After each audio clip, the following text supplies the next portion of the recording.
Introduction. Students, in the previous part we have learnt the isomerism and fundamental concepts used in the organic reaction mechanism, and today we learn the methods of purification of organic compounds. Some of the methods are sublimation, chromatography, distillation, etc. Teacher, what is sublimation? Sublimation is the process in which solid directly converts to vapor state without passing through liquid state upon heating. Now, can anybody tell me what is chromatography? Teacher, chromatography is a technique used to separate and analyze a mixture of chemicals. Very good, Aryan. Now we'll study the processes of purifications in detail. In this lesson, you will learn purification of organic compounds, qualitative and quantitative analysis of organic compounds. Objectives. At the end of this lesson, you will be able to describe methods of purification of organic compounds, explain qualitative analysis of organic compounds, describe quantitative analysis.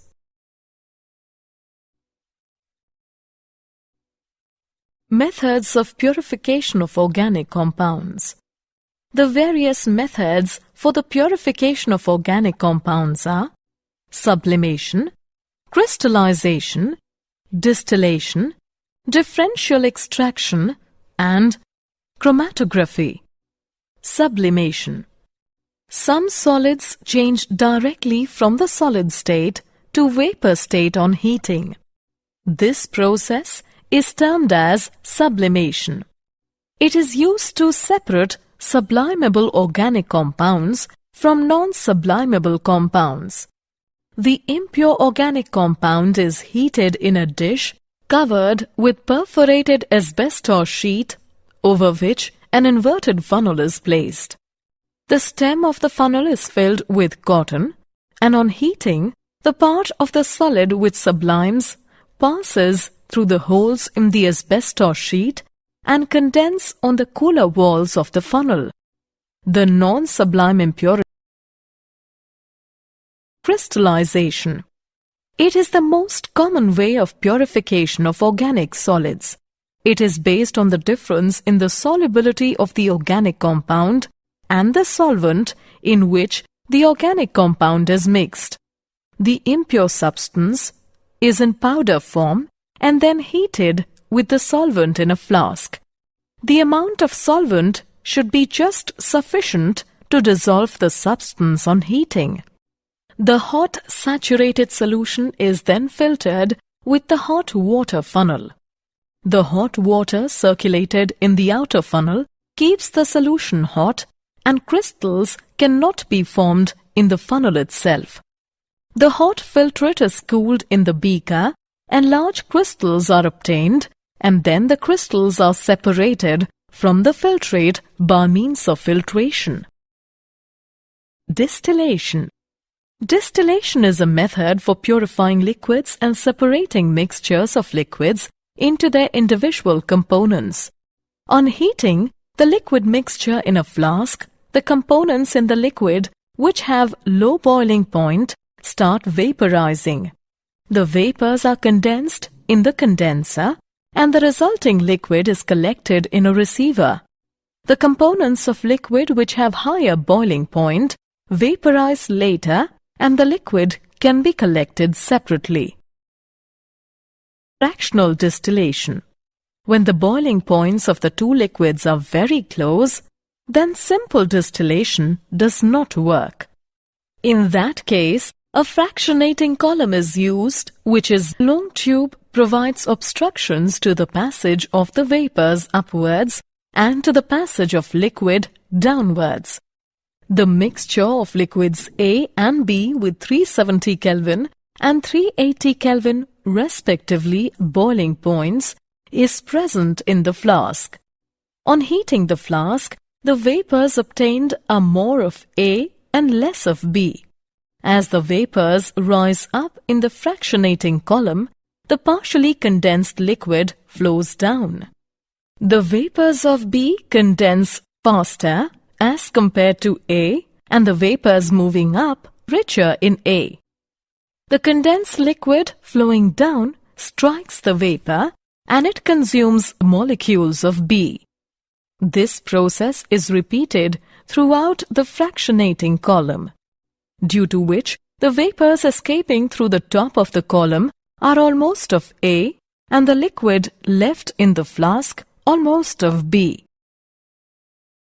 Distillation under reduced pressure. This process is used if the liquid has a tendency to decompose near its boiling point.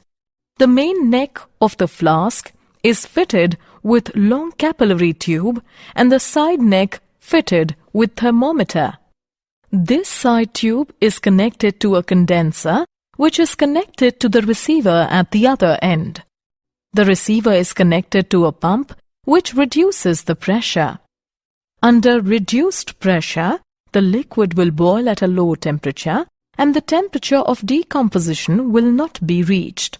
For example, glycerol boils with decomposition at 563 Kelvin, but if the pressure is reduced to 12 millimeters, it boils at 453 Kelvin without decomposition. Steam distillation. This method is used to separate the substances which are steam volatile and insoluble in water. This method based on the fact that a liquid boils at a temperature when its vapor pressure becomes equal to the atmospheric pressure and the vapor pressure of a mixture of two immiscible liquids is equal to the sum of the vapor pressures of the individual liquids. Steam is continuously passed through the compound which is required to be distilled. Steam heats the liquid and also condenses to water. After some time, the mixture of water and liquid starts boiling because the vapor pressure of the mixture becomes equal to the atmospheric pressure. The temperature at the instant is lower than the boiling point of the substance or that of water. The mixture of liquid and water is condensed and collected in a receiver which can be easily separated. Differential extraction. When organic compound is present in aqueous solution, then the organic compound is extracted by using a solvent in which organic compound is more soluble than water and the solvent is not miscible with water. If the organic compound is less soluble in a given solvent, then a very large quantity of solvent is required to extract a very small quantity of the compound. This technique is known as continuous extraction. Chromatography. Chromatography is a technique used to separate the components of a mixture to identify organic substances and examine their purity. Classification of chromatography. Adsorption chromatography, partition chromatography. Adsorption chromatography.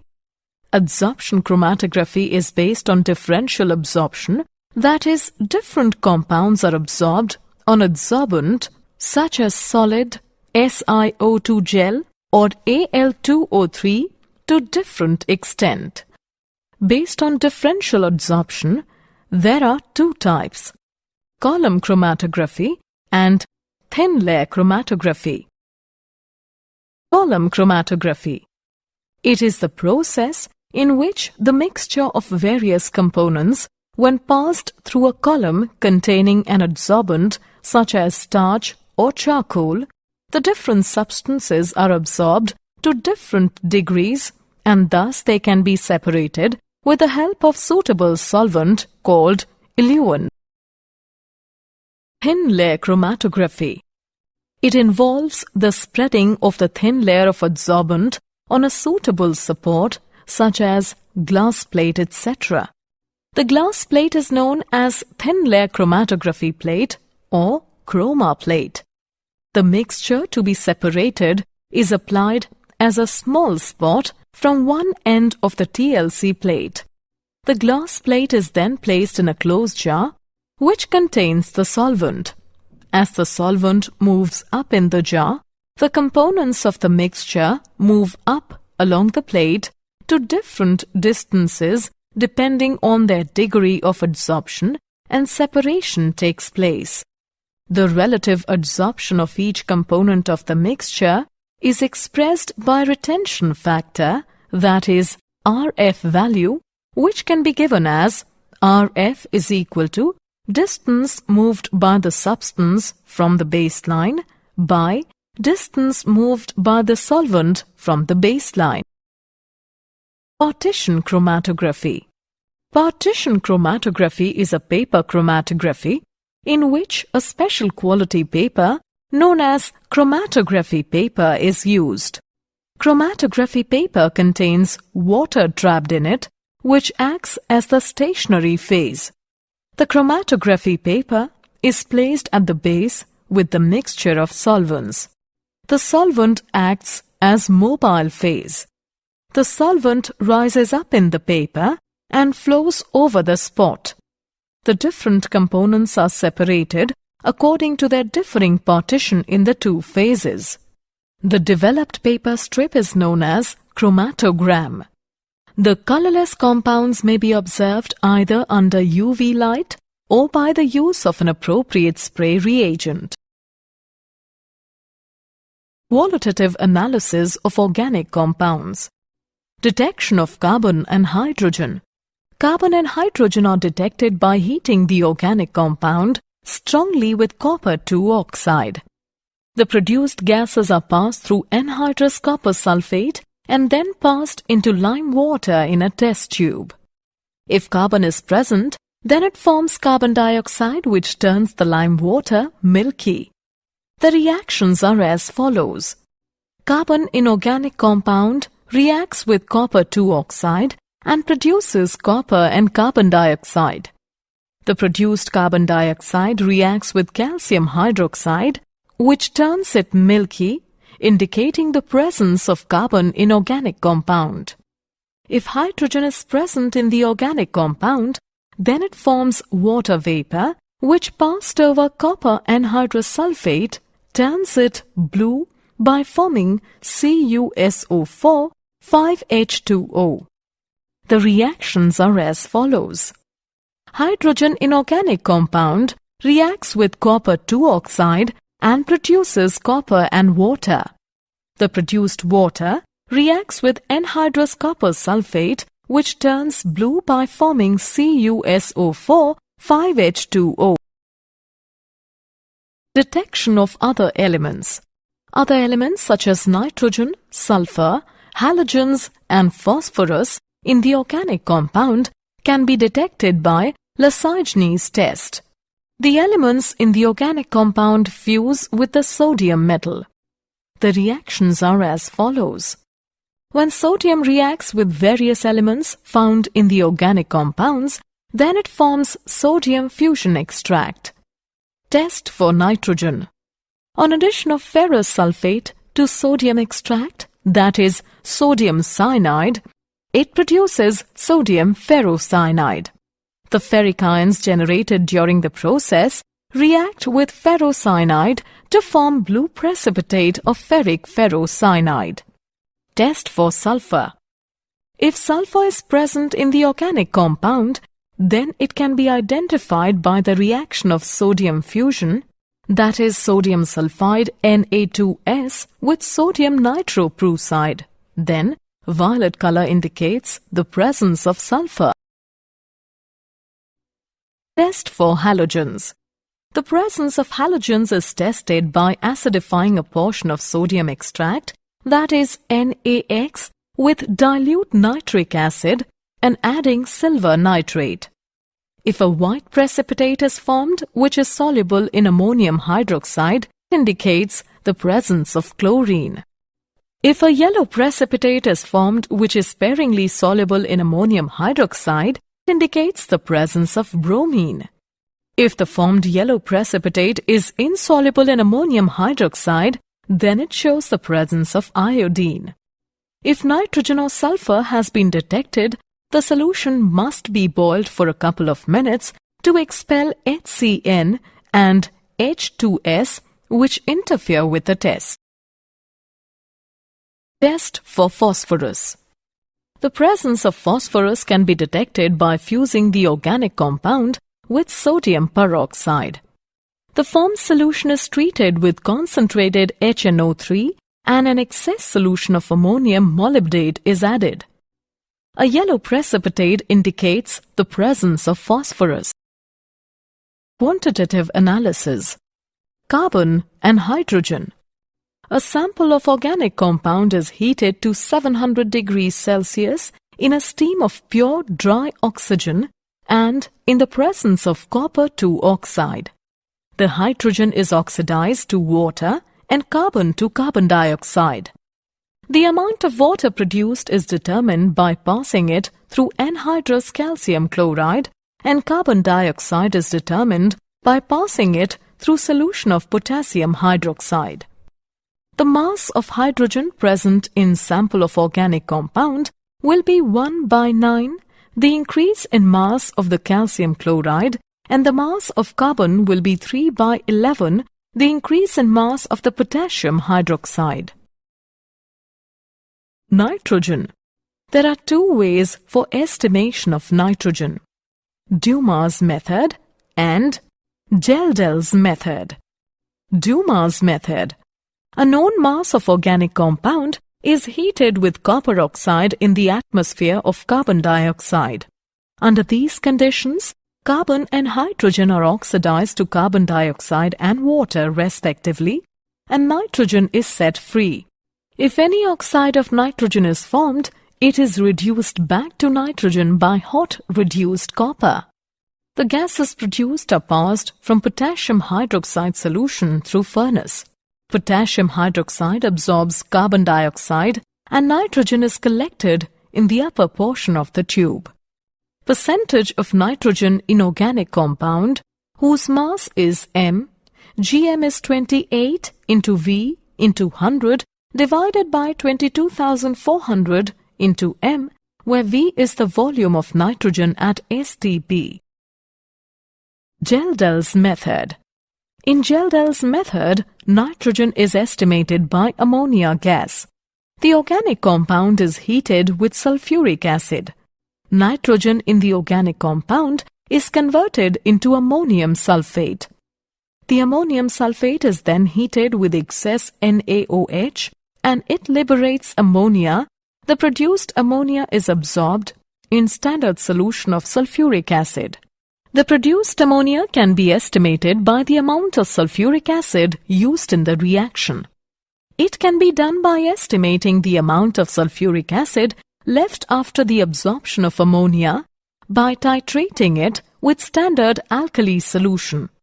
The difference between the initial amount of sulfuric acid taken and the amount that left after the reaction provides the amount of acid reacted with ammonia.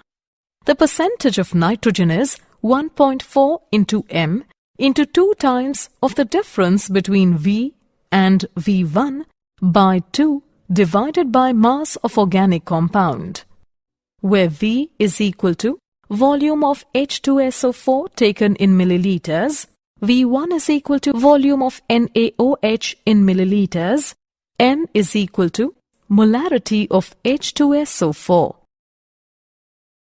Halogens. Carius method. A known mass of organic substance is heated with fuming nitric acid and then silver nitrate is added in the tube called Carius method. The formed silver halide is separated, washed, dried and weighed. Percentage of halogen.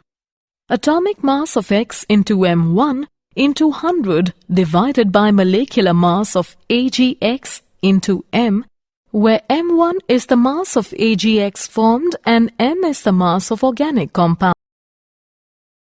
Sulfur. A known mass of the organic substance is heated with fuming nitric acid.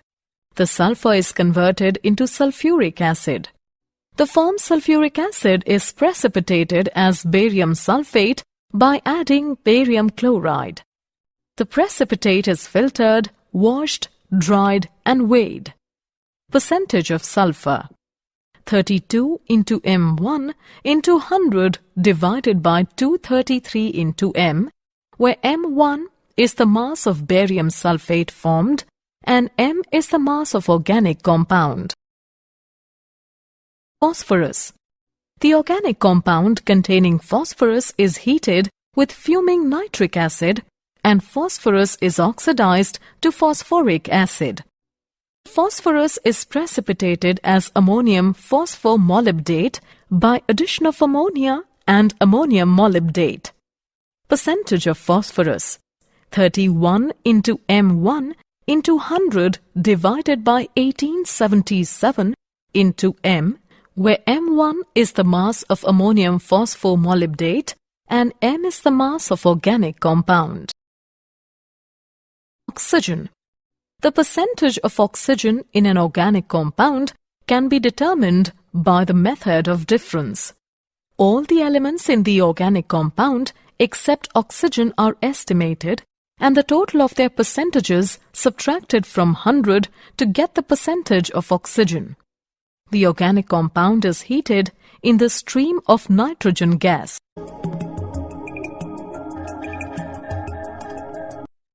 The formed mixture of gases is passed through red-hot coke and oxygen gas is converted into carbon monoxide.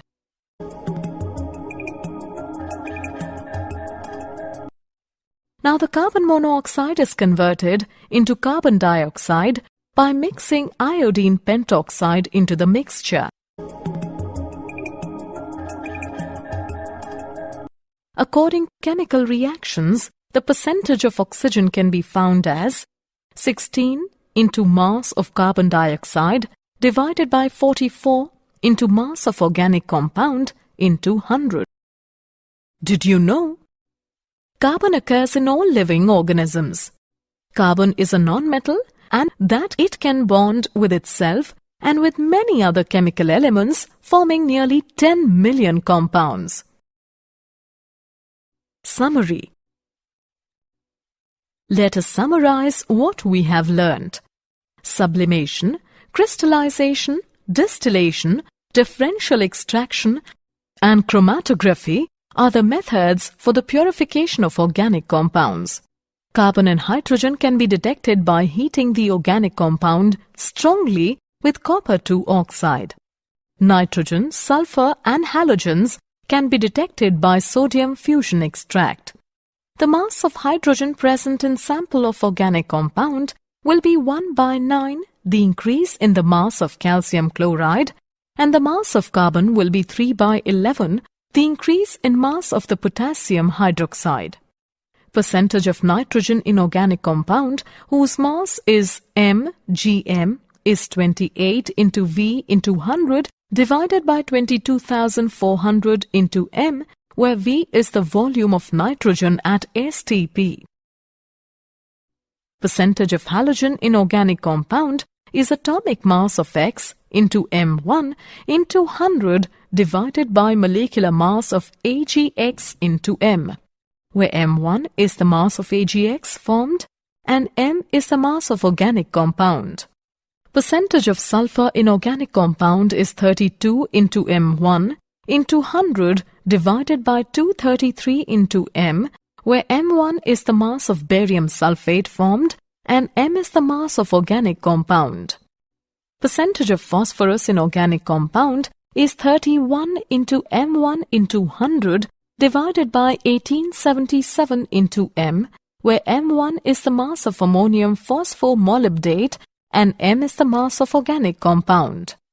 Percentage of oxygen in organic compound is 16 into mass of carbon dioxide divided by 44 into mass of organic compound into 100.